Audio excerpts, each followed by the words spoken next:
Let's use circle to search. Go to your phone settings. In phone settings, scroll down and tap on display settings. In display settings, scroll down and tap on navigation bar. In here, you will find this circle to search option.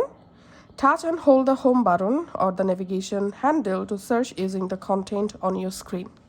So first of all, make sure to enable circle to search option. And now, if you're using swipe gesture, then all you have to need just long press on the home menu here, and the circle to search will be turned on.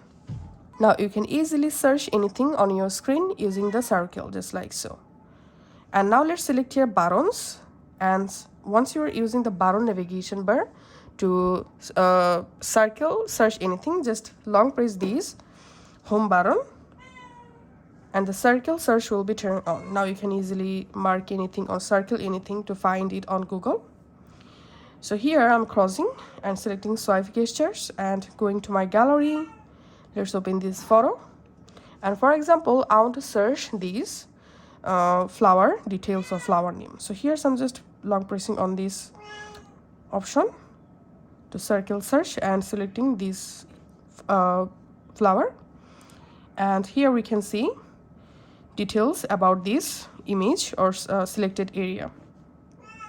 That's it.